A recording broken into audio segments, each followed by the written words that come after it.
All right, we are back, and we have a very special guest with us today. He is, without a doubt, one of the heaviest chargers in the history of big wave surfing. Born and raised in Devon, England, he went from working as a plumber to dedicating his life to chasing the world's most terrifying waves. He has been at the heart of some of the biggest rides ever attempted, some of the gnarliest wipeouts, and some of the most daring rescues. He has survived broken backs, career-threatening injuries, and alongside the names like Garrett McNamara and Maya Gabera, he has helped put Nazare on the global map, turning the Portuguese fishing village into the epicenter of big wave surfing over the past several years. He also mentors the next generation of chargers, pushing safety innovations and proving that cold water grit and a relentless work ethic can take you to the top of the sport. He is supported by brands like Dryrobe, Red Bull, and Breitling. Ladies and gentlemen, the one and only Andrew Cotty Cotton. Cotty, thank you so much for coming on the lineup.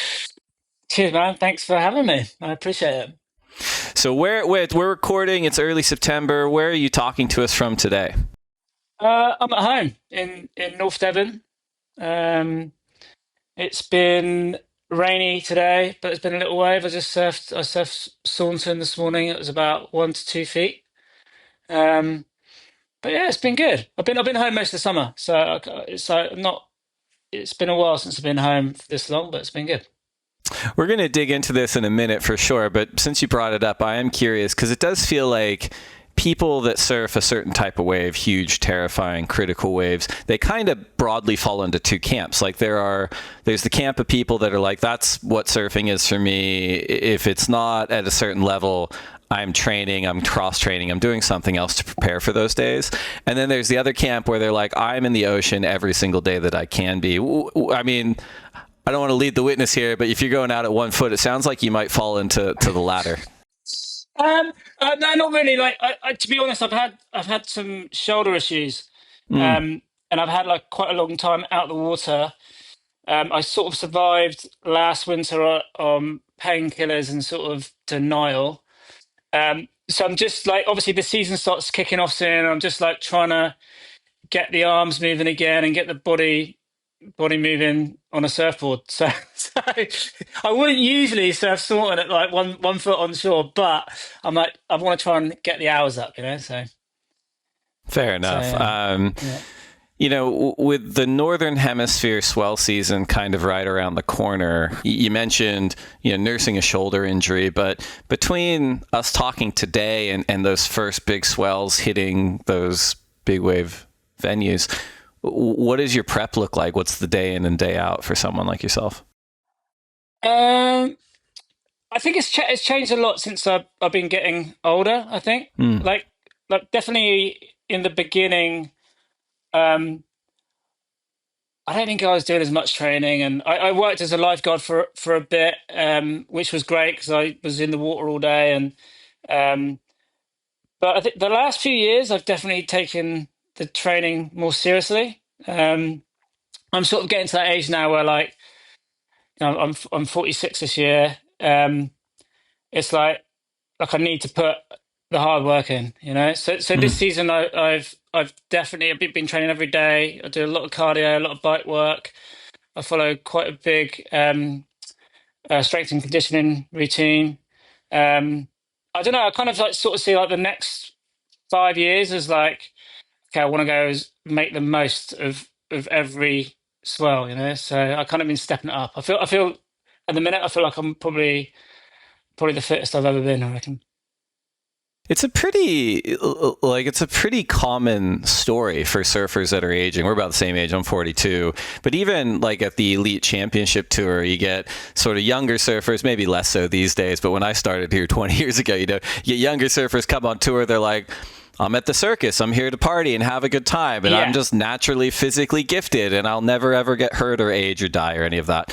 And as everyone gets older, they start becoming fathers or parts of their life become more sedentary or, they get injuries often. Those are like catalyzing incidents for like, I need to look at different parts of my body or my flexibility or where my muscle mass is. And, on the furthest end of the spectrum away from someone like you, I can attest just for myself where I'm like, I don't surf every day like I did when I was 18, but the stuff I do in between actually makes me surf way better when I do. And I don't know if you found it similar to yourself, where obviously other end of the spectrum, but that kind of body conditioning is making you a better surfer, whereas in the past maybe you thought it was like I have to be in the water as much as possible. Yeah, I did. It's a mix of two things really. Like Mm, you're totally right. Like I've had some pretty brutal injuries, and I think yeah. I think at some point there was a period, a huge period, where you think you're indestructible. Like you think Mm, I can pretty much do whatever I want.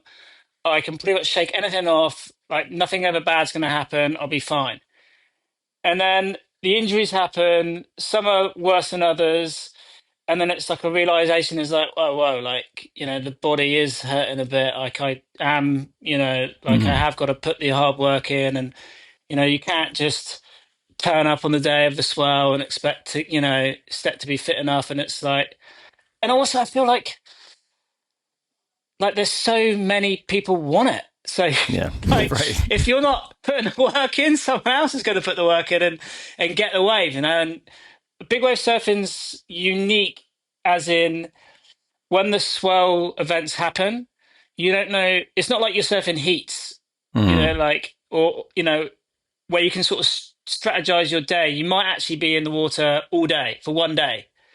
And if you're not fit enough for that one day to make the most of it, I think you lose. You can lose out. You might not get that wave that you need, like. So I always think I want to be fit enough and strong enough to be able to survive a whole day, like surfing big waves if I need to. That's the goal. makes total sense. And I'd imagine it's such a manic pursuit because, as you said, it's not like, I guess something that I think of a lot is like one of the closest comparisons to being a big wave surfer is almost like a professional rock climber. But the huge difference there is that the walls are generally pretty static, right? Where it's like, well, that wall is going to be there year after year, month after month. Of course, there's weather that comes into play. But as you pointed out, like these super special swells at these very unique waves, they're there and they're gone. It's so fleeting. Yeah, and it's like, and it's not always just you. There's so Mm, many moving parts, and like teamwork and tides and weather windows, and like I don't know. I always feel like there's so much. There's a lot of luck that comes into these swells, but also there's a lot of preparation as well. Things behind the scenes that you don't realize. Like I could bore you to death with like the sort of things that I like obsess about, not just fitness and health, but like with boards and equipment and all that sort of stuff. Like because you don't really want to be figuring out how your your big wave board or big wave toe board that you only use like maybe like once every blue moon that to ride the mm. biggest waves, like when it's like when Nazare is really really big. Like you don't want to be figuring out the details on the day. Like Right. it's too late now. You want to be like 100% sure and 100% solid on those days. So Well, I feel like, for a lot of surfers, myself included, our surfing windows are so finite as we get older. I get annoyed if I have the wrong wax on my board. So I can't imagine on a day where, like, day of days at Nazare, you're like, oh, God, I need everything worked out. One thing, it will not bore me. You talk about whatever obsessions you want, especially board obsessions. But you're also one of those unique figures that excels at both toe and paddle. And there's not many of you. Can you talk to our listeners a little bit about that, like not so much your journey to both spaces, but I guess how you look at both of them in 2025. yeah, it's tough. I think my it's definitely changed throughout the years. Mm, Like the last few years, to be 100% honest, like I really haven't paddled much. right. Actually did a really good paddle trip to Madeira last winter for a swell, which was really fun. Um, but it has been more toe focused, and I think Sure. the Nazare challenge has definitely played into that. That's like one of the only big wave competitions it's on the like sort of schedule now. So Mm, it's definitely like I'm always like refining equipment and sort of training for the Nazare toe comp. But it was, I suppose, like we're talking, like when the Big Wave World Tour was up and running. Mm, That was always the dream, was to be on that. And I definitely spent more time paddling then. And right. um, like I was more. There's a few contests in Spain, and like the Punta Galera Challenge, and the one in Santander, La Vaca. Like they're always big on the list to do well on. And then obviously the WSL had the event in the paddle contest in Nazare, which I always competed in. Yep. And I think Nazare. Well, I think like paddling is, you have to be prepared to do both. Mm, But as I'm getting older, and I don't know, like I just want to ride waves, and toe right. surfing, it's almost like a different sport. Obviously, it is surfing, but Sure. it is a kind of different sport, and I love riding waves, and if I can get, you know, 20, 30 waves in a session rather than like just a handful of paddle waves, it's definitely that's something I enjoy. But I do think it's good to try and keep your hand at both, for sure. That makes sense. You talked a little bit before about, you referenced it anyway, the team aspect. And is there a big difference in you considering kind of what you do to be more of a team activity between paddle surfing and toe surfing? Obviously, toe surfing requires more people, but can you talk to us a little bit about that aspect and like who you're involved with on a year in, year out basis? Um, I think big wave surfing in general, even like the guys that paddle, just paddle, like you always have like, I think safety has become such a big thing now. Um, Whereas I think like 15 years ago, you didn't even have an inflatable vest, and you wouldn't even wear like an impact suit. Like now, all those things are um, standard. As long as well as like having a safety, even if you paddle, you might have a safety driver, like who's just going to Yeah. rescue you. And so having that teamwork and that network of people that you work with, I think, and gel with is definitely the key. Um, and even more so when you're looking at like, I think Nazare probably changed the game with how big it gets and how dangerous it gets, and having to you know, work in that teamwork with not just a ski driver but a safety driver, and how you connect and how you swap over, and everyone's doing safety, everyone's driving, everyone's surfing. I think it's been a real eye opener. Mm. I've been really fortunate, obviously, to do a lot with Garrett McNamara, and he's definitely taught me a lot along the way, um, and his approach, and not just to surfing but to ski driving and to safety is it's been he's led the way, so Hmm. been lucky. Makes a ton of sense. We started talking about how the northern hemisphere we're starting to approach swell season. Is Nazare your primary focus? Are there other spots that you keep an eye on from your home on the south coast there? um, well, I sort of base myself in Portugal from October, Hmm. um, and it's not like the focus, but I feel like it's one of the best places to train, to surf big waves regularly, whether it's like paddle or toe.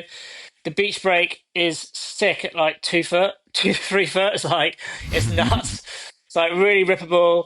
And I think personally, I think the best size for Nazare is probably around like 8 to 10 feet. Hmm. Um, if the sandbanks are good. And it picks up loads of swell. So it's often like big. It's often 20 feet. It's Right. often so. Yeah. So I think you can really get your hours up. Um, but the goal, I think, for any surfer is to get barreled. Like that's the dream, and you can't always do that on the big days at Nazare. So I'm always looking at like where I can get big barrels. Really, to be honest. Love it. We're going to take a quick break to get a word in from our sponsors. And when we come back, we're going to talk more about Andrew Cotton and where he comes from. Don't go anywhere. All right, we're back. This is the lineup. I'm Dave Prodan here with Andrew Cotton.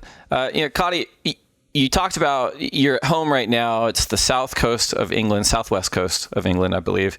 In prep for this, I mentioned I'm a big fan, but I tried to do a few notes here, and I saw your 60 Minutes profile, and it was really, really good profile. But they hit this sort of trope, which you hear quite often in these sort of big mainstream pieces, which it's you're not exactly from an area of the world that's known for having a high percentage of professional surfers. So for our listeners out there, can you talk to us a little bit about what your home is like and how you got into surfing? And I believe at one point, even competitive surfing was sort of the avenue you were looking to take early on. um, well, yeah. So I live in this southwest. Like I actually live on the north coast, North Devon. Um, it's a surf town. Mm. Like it's had surf industry like for since the '70s. Wetsuit surfboards have been made here. We have an amazing. When I grew up, I was like the local surf club. They put on contests, and that's this where I got into my competitive sort of thing. Um, and yeah, the waves are kind of I don't know, like they're consistent, but they're kind of consistently bad. like like like you can surf a lot, but it's not good. Like so you can surf a lot, and and yeah, I the dream was always to be a professional surfer, and I suppose that the only way that really I thought you could do that was doing the contest sort of thing, but I was never like I won a couple local contests, but I never really got past round one of anything in the UK, and I never even thought about going beyond that really, and I kind of that's where the dream died at 15, 16, and I worked in the surf industry, making surfboards and manufacturing.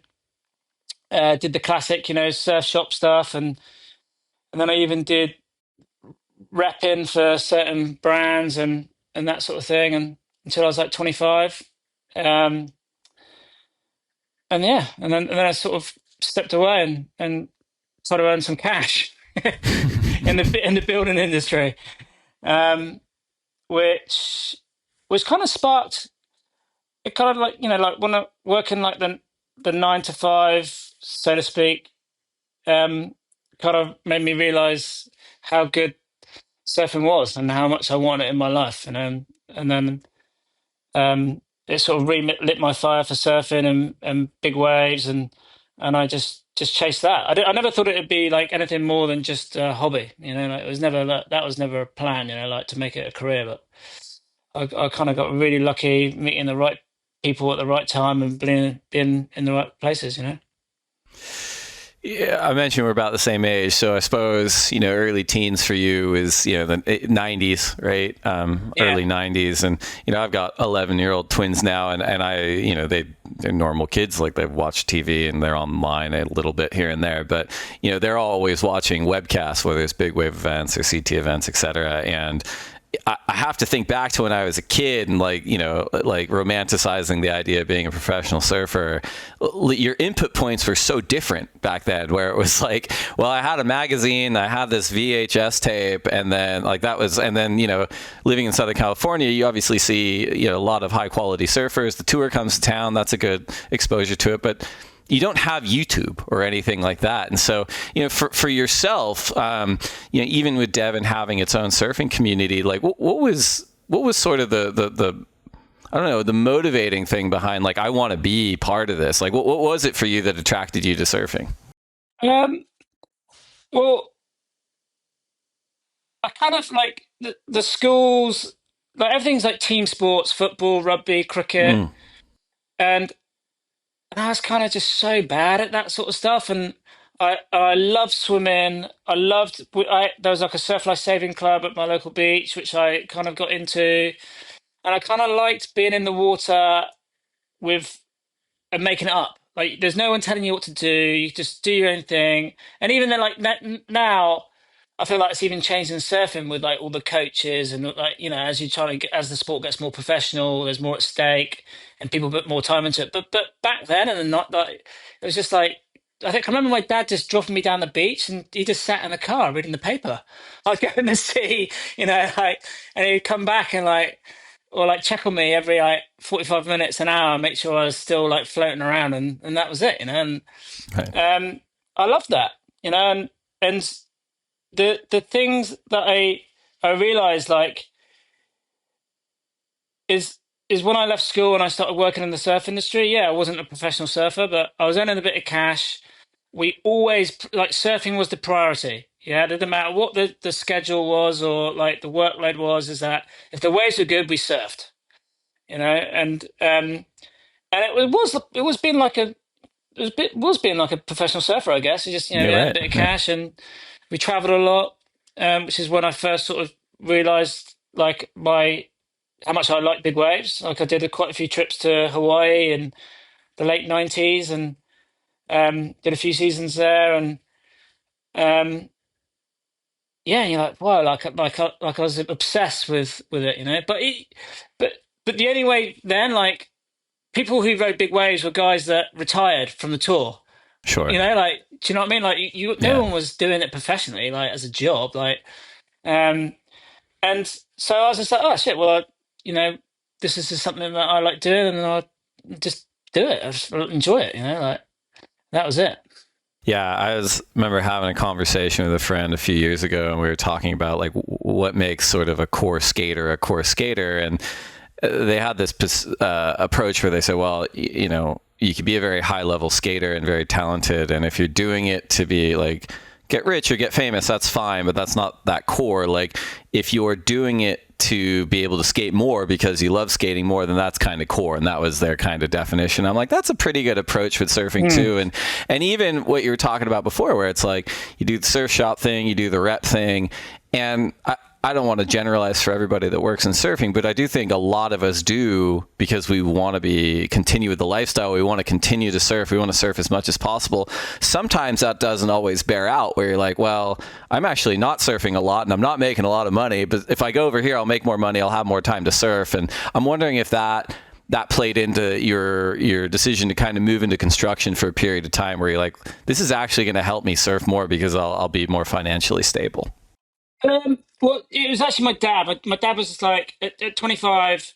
I'd done like 10 years of every winter I traveled for 3 months, and I was literally like every winter I'd go into like debt, and then I'd work all summer, pay the debt off, and my dad was like, "Mate, you're 25. Like you can't do this for another 20 years. Like you're gonna, you gotta, you've had a good innings, but you gotta sort your shit out. Like you gotta get a proper job." And I obviously was like, "Nah, nah," and then I was like, "Actually, no, he's right." And that's like I went to college, retrained as a plumber. I got passed doing my apprenticeship, and then I actually walked into a really good paying job locally. Um, I was installing underfloor heating and solar panels, and but we were working 6 days a week, and Yeah. I was earning a load of money. It was like amazing, but it was like I was on a contract. I had 4 weeks off a year and I couldn't take it all at once. Like I had to book it in, and then Right. you're Yeah. like, and then it's like, oh shit, I did that for like 2 years, and I was like, man, I can't do this until I'm 65. Like Right. I'm gonna be like, it's not gonna. I was barely surfing, and that's when like I think I decided, okay, right, I'm gonna quit the job. I I sort of was like, okay, well, I can do my own self-employed stuff. I retrained as a lifeguard. I was working on the beach, and then I actually started realizing that Europe had so many good waves, and Right. I didn't have to go to Hawaii. I didn't have to go to Australia because all my trips in my teens and my early 20s were like long haul. Like I always went to Hawaii or Australia or Indonesia, and it was like, well, I can't afford to do that, but maybe I can afford to do months in Ireland or Right. Right. Yeah. or France or like and so I was sort of just changed the game a little bit, and Ireland was like nuts. Like to think back then, like but like what I had on my doorstep and didn't even realize. Like Ireland for us is, it's like a 40-minute flight, and it has basically some of the best waves in the world. Small waves, rippable waves, but also some of the best big waves in the world as well. And I think that was like the big thing, that sort of like made me open my eyes. And then Yeah. then Garrett came along and sort of knocking at Nazare, and somehow I got caught up in that, and the sort of rest is, yeah, sort of history. I'd never in a million years thought that the Nazare thing would get as big as it has. Never. Why didn't you think that? I'm just curious. Like, what was it about Uh, it in those early days where you're like, oh, this is going to stay pretty niche forever? um, I think it got a lot of pushback from the surf community. Sure. Yeah. Like Big Burger. It was like didn't break properly, and uh, like toe surfing at that point was very like not cool as well. R- Like like the paddling was like everyone was going hard on the paddling, Right. and the tour was starting, the big wave paddle tour, um, but I think what it did is Garrett did a really good job at um, getting it into the mainstream, and then once people like were getting excited about big waves that basically had no really interest in surfing. Hmm. Like the people that know about Nazare don't know about surfing, generally. Sure. Yeah. They look at a giant wave and go, whoa, that's just insane. And, I think you just have to look at that and go, okay, yeah, well, eyeballs generally means a bit more attention, a bit more, brands want to get in on it, or a bit more exposure. And then that pushback from the surfing community, Hmm. I kind of think it was like, oh well, actually, after it kept going, and the waves kept getting bigger and the performances start getting better, and everything sort of ramps up, and then people want in, Yeah. like, and now it's a circus. But yeah, yeah. Well, the kind of surfing that you pursue obviously comes with very, very high highs. But as you pointed out earlier, you think you're indestructible until you're not. You've had some very serious injuries in the course of your career. Can you talk to us just about a couple of those, and what that meant for you in terms of assessing your career, or just assessing the physicality of your pursuit, and like how you keep your body in tune, and obviously we've talked about you coming back from a recent shoulder injury. Yeah, I've been kind of unlucky with injuries like my Hmm. whole life. I did my first ACL, had my first ACL injury, which had reconstruction in my 20s, um, and I've had a bout of like big like knee operations Hmm. ever since. I think I've done I had like three ACL reconstructions in my life. But I guess like the big one was always the backbreaker at Nazaré, Hmm. which sort of went completely viral, and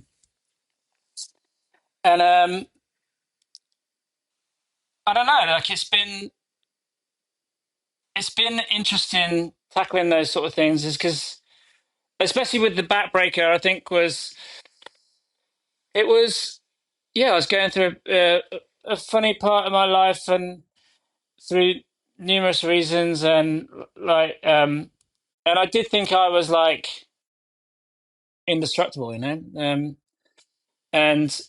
I found out very quickly that, and I was like, I didn't want to just surf Nazare. I was like, I wanted to get barreled, and I had like Hmm. these huge crazy things, and I was like, um, and you fade if you fade on a big wave, and you try, I just kind of like, I don't know, yeah, I paid the price, like I paid the price, and it was definitely an eye opener. I learned it was a very tough time, Hmm. and but I learned so much. I learned so much about my body, about my mind, about setting my goals, and coming back, and to be honest, like I recovered physically, like within a year, I was back surfing again. But I think mentally, it probably took about 3 years to get over that Sure. injury. It No, was it was pretty traumatic. You know? of course. You know, the journey that you've been on that we've been talking about just now is so amazing in so many ways. And I'm wondering, you know, at the age you're at now, we talked about your supporters with the Red Bull and Breitling and Dryrobe. You know, compared to when you were starting out and traveling and going to Hawaii, like, did you think that at this point in your life, you know, in your 40s, that you would be a professional surfer? You're getting paid to surf. You're getting paid to do these things. And it must be very validating in a way because you've really backed yourself throughout the years. Um, no, I'd never in a million years. Like, I just thinking back then, like, um, you know, like I did my first trip to Hawaii. I was like 18. I stayed in the backpackers.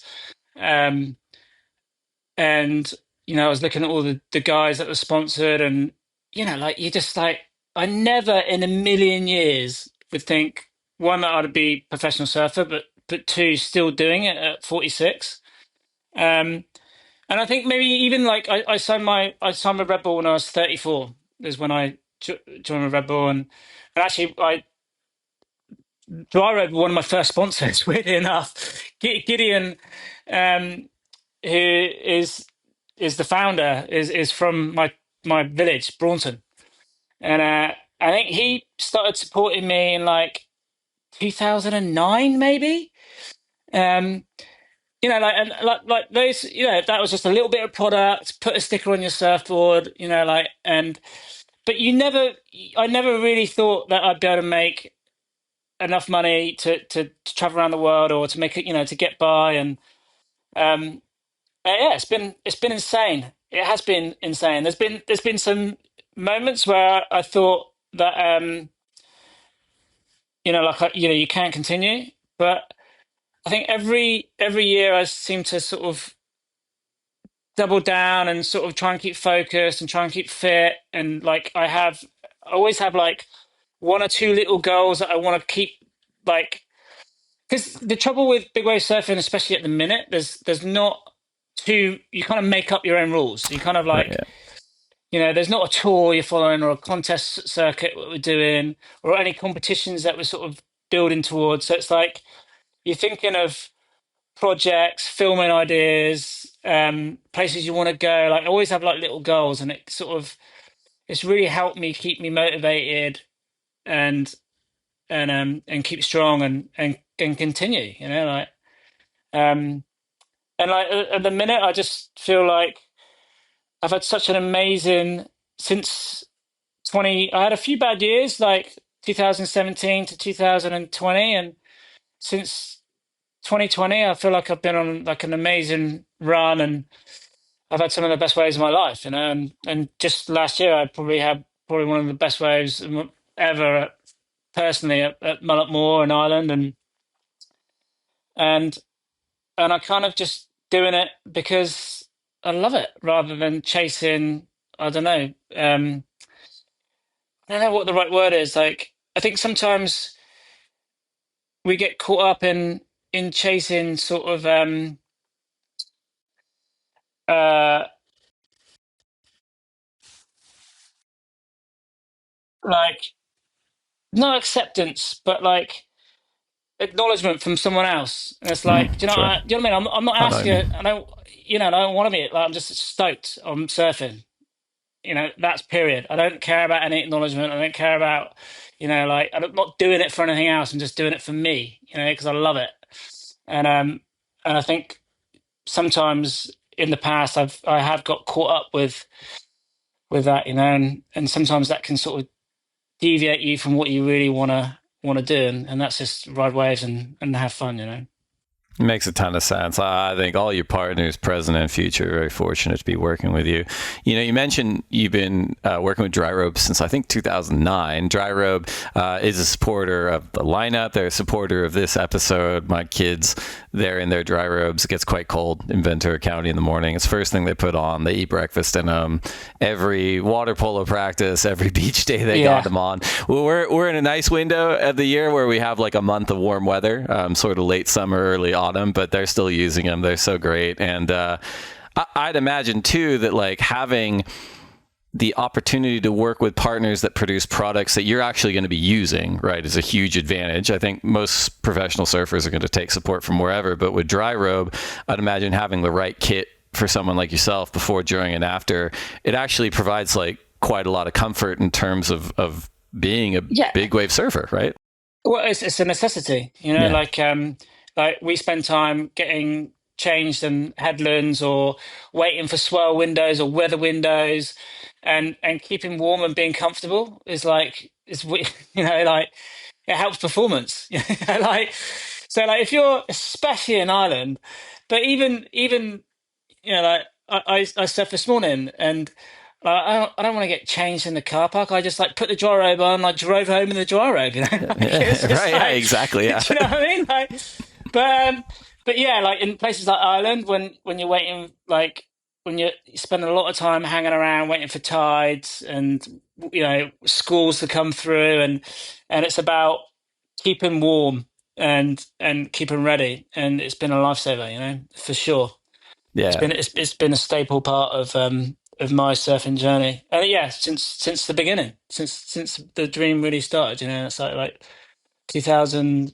I just trying to think. We met in a cafe. Me and Gideon met in a cafe in Braunton, and he was just starting out, and he was telling me. I think he was working in London at the time on like in the movies or something. He had like another job, and he told me he wanted to start this business called Dryrobe, and he was making these changing towels. And I was like, that sounds good, but I wouldn't, I was like, I don't know if it's going to really work though, mate.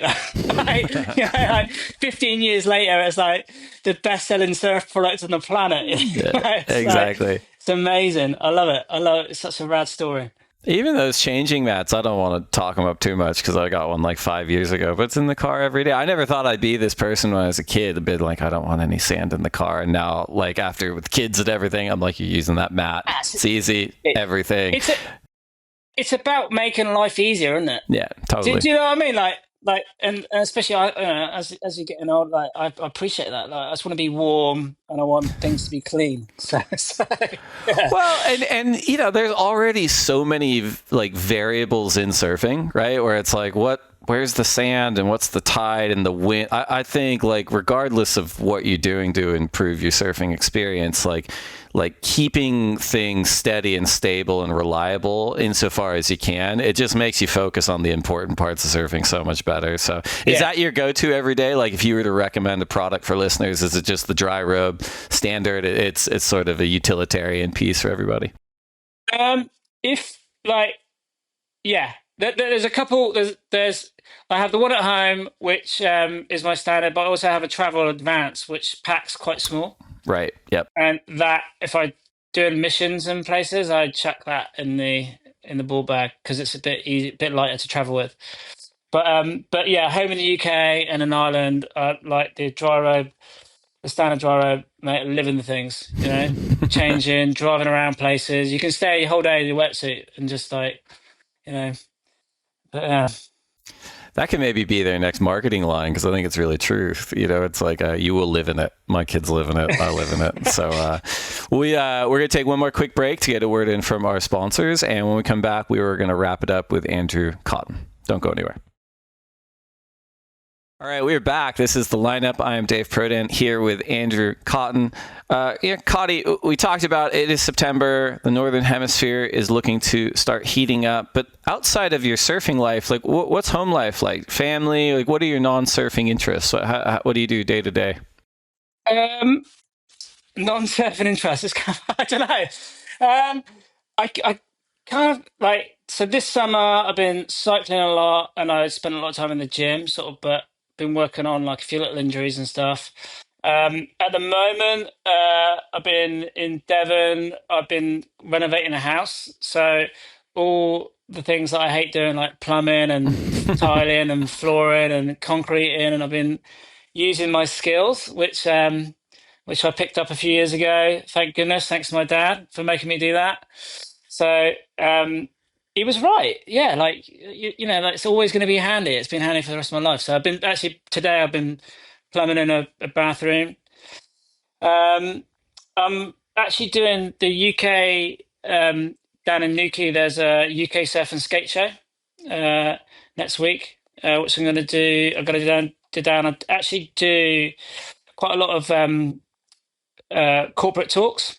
Oh yeah, yeah. Um, so which is kind of cool, like um, sharing my big wave surfing stories with with people who don't surf, and just sort of like making similarities to business and risk and teamwork and all that sort of stuff. But I'm doing a talk at the surf and skate show in Newquay next week, so sort of preparing for that. Staying busy.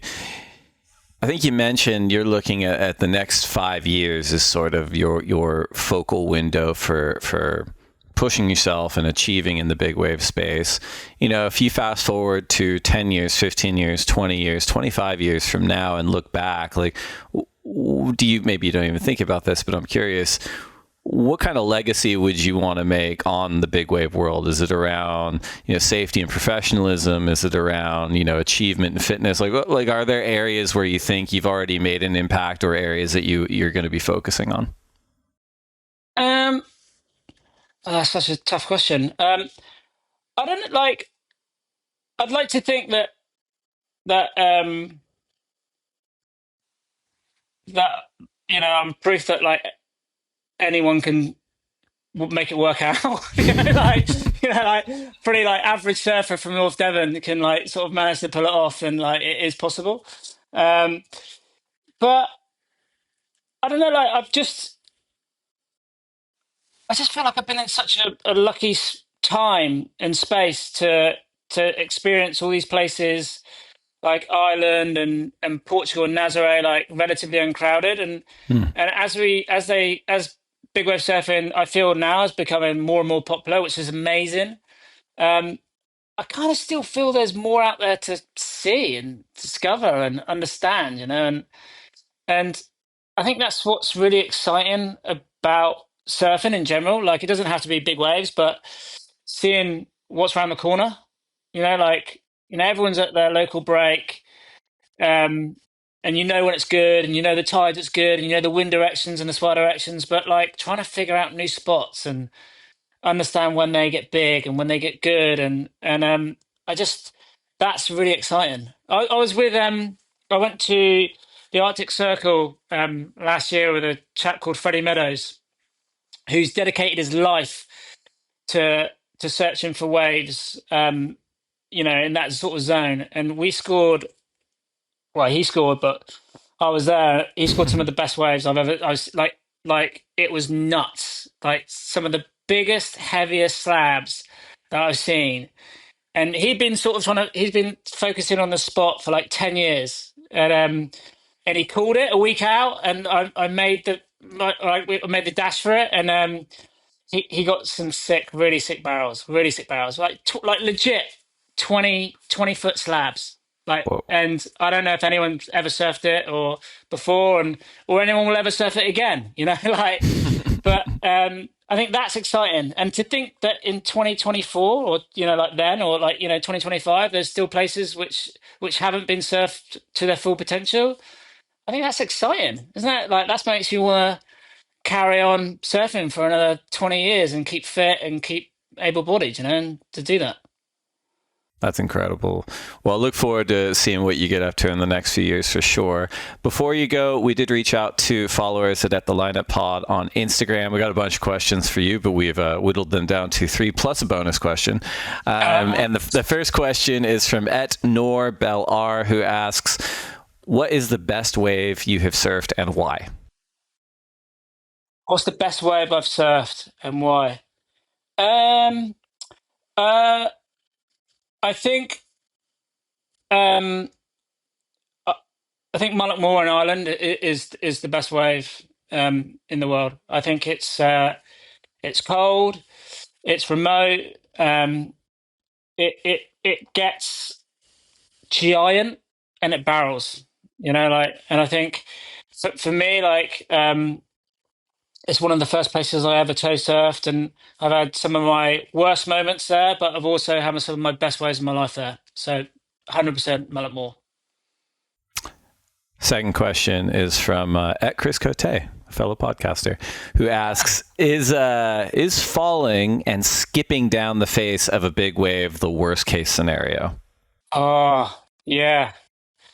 I think it is. I think when you don't penetrate, like it's funny you don't realize how much, especially toe surfing, but even like I think the classic is I don't know if you remember that wipeout from Garrett at Mavericks in Yeah, 2016 or 14, right. 15, I don't know, where he skipped and that's when he like pulled his dislocated his he actually shattered his shoulder joint.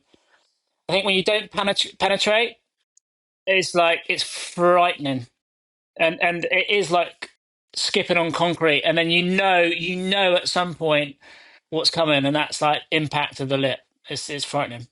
Mm. Last question from the listeners, will last before the bonus, is from @MattCar1981, who asks, what is your number one tip for a 40-something-year-old beginner? 1981, it's not 40-something. We know what year that is. But what advice would you give to someone starting surfing in their 40s? Um, just surf as much as you can, and get a big board. It's all about catching waves. I think kind of like today the surf was terrible. I wouldn't, like just trying to get in and just notch it up, even if it's half an hour, you know. Um, so keep at it, and then fitness wise, pull ups, swim and do pull ups. There's my yeah. If you can swim, if you're good at swimming, you can do loads of pull ups. You're pretty good at paddling. Great advice. Well, thanks to everyone. Well, actually, no, sorry, I forgot the bonus question. Jesus. This is from at South Coast David, who is a frequent communicator on Instagram. We actually should probably try to do a lineup trip to your part of the world. I think we got some listeners over there. Anywho, his question is, as a Devon resident, I am keen to know, do you put your cream first, and do the Cornish honestly prefer jam first? This is an important question. Well, it's funny because I was listening to Loey's one, and Yeah, Loey's right, obviously yeah. Cornish, and he said he put his cream first. So This is I actually had my mum came round yesterday, and she brought some scones and cream and jam, and definitely loads of cream first, then jam on the top. It's the best. But yeah. wonderful. Well, thank you to South Coast David. Thanks to everyone that wrote in at the lineup pod. We're now down to our final segment. Cotty, this is the lightning round. So we have 10 questions for you to answer as quickly as you can. Okay. First question. If you could only have one board setup for the rest of your life, a single fin, twin fin, thruster, quad bonzer, or finless, which would you choose? Twin. Coffee or tea? Coffee. Burrito or pizza? Burrito. Last book you read? Oh my God. I haven't read a book in so long. That's so bad. uh, do you know what? I think it was Mr. Nice. Okay, I'm into it. Yeah. Yeah. Best surf film ever?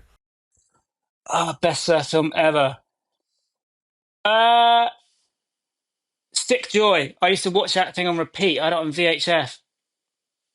But it was just like back from school, sat down in front of that and just dreamed. Loved it. Sick Joy. What is one wave you never have to go back to? One wave I'd never have to go back to. Oh, that's a tough one because I don't think. Uh, maybe Putsborough, but people in England, you'd have to. It's like a local beach, which is just this. Oh, it's just like the worst. But it's a love hate Putsborough, but no one's gonna know that wave. If you only get to surf one wave for the rest of your life, you could dreamcast it. Perfect conditions, just you, your friends, whatever you like. Which wave would it be? Right hand point, probably J Bay. Best person to share a lineup with? Oh, wow, that's really tough, that one. Um, In what way? Like, they like, so are they famous or? Nah, any way you like. Could be friend from home. Could be whatever. Whatever. What's who in your experience? Who do you think? Oh, Like, I'd like to surf with whoever. Yeah. uh, it would be my girlfriend Justine. Okay. She's fun to surf with. She loves it. So it'd be her. Worst person to share a lineup with. Oh, there's a lot of people. You don't have There's to so name names if you don't. Everyone, most people go, I know exactly who it is, but I'm not going to say. Some people say it. No, there's a lot. There's a like I'm kind of chilled in the lineup, and I'm happy to wait my turn. So anyone who's like too frothy and constantly paddling around, like just chill, like if you're paddling around me, like just I can't deal with it. So yeah. That's a great answer. Last one. Finish this sentence. I will next achieve a state of happiness by. By surfing. Great answer. Andrew Cotton, thank you so much for coming on the lineup. So impressed with everything you've achieved already. Can't wait to see what you do this season and over the next couple of years. And yeah, man, hope you come back soon and talk to us some more. Yeah, thanks so much for having me. I appreciate it. And yeah, looking forward to the season, and yeah, I'll keep you updated for sure.